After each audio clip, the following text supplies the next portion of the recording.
figured that this would make a pretty good video.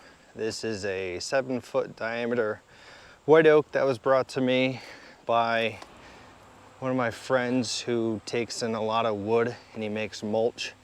And he said there's nothing he could do with it, and they knew I've screwed some stuff up for them to grind and prepped some stuff for them to grind that they couldn't fit in their grinder. So he wanted to drop this off to me because I wanted to give it a shot with the black splitter. Another little piece there. So I think it'll split relatively easy. It's the whole probably 4-foot diameter of it's all rotten.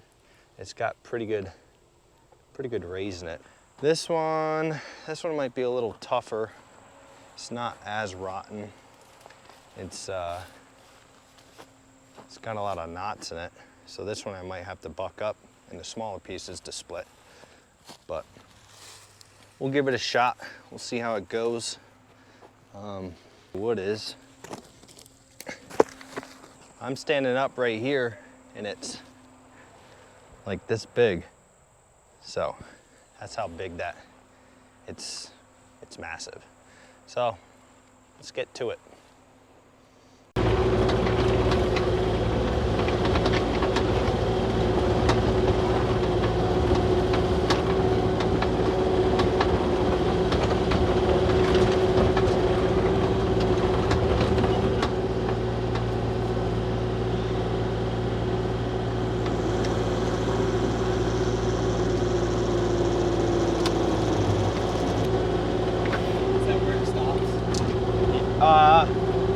No, it's just because it gets strong, but this thing's gonna split, no problem, man.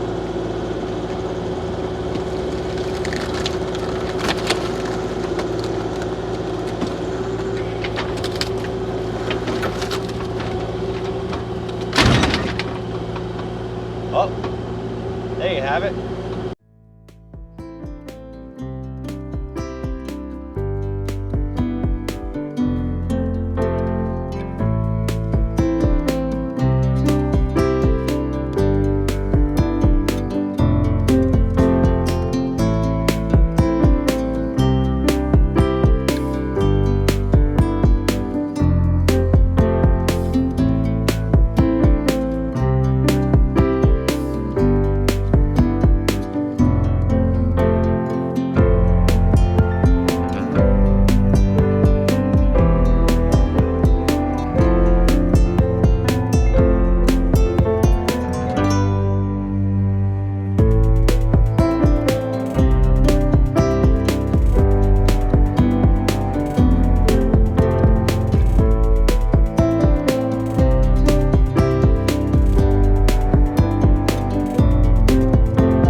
So that actually split up pretty easy. It was pretty well rotten. The second smaller piece had a little more knots in it, but I'm gonna go grab the Komatsu and the Rototilt, and it'll be just a little easier to clean this mess up. So.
So that's it for this video. I got the dumpster all loaded up. This spot's cleaned up, so Tom's gonna be back probably within the next week or so to pick this dumpster up. It's not an hour away. Oh, I got one more piece to pick up there. But if you guys want to see more videos like this, subscribe and comment, and I can see if he can drop me off some bigger stuff to split up or some more gnarly, knotty stuff and give that black splitter a run for its money. If you guys want to see some videos on the Rototilt, I can make some with that. We do a lot of site work with it. It's very handy, it's been awesome. Super versatile, but if you guys like the video, just leave a comment and a like. Thanks.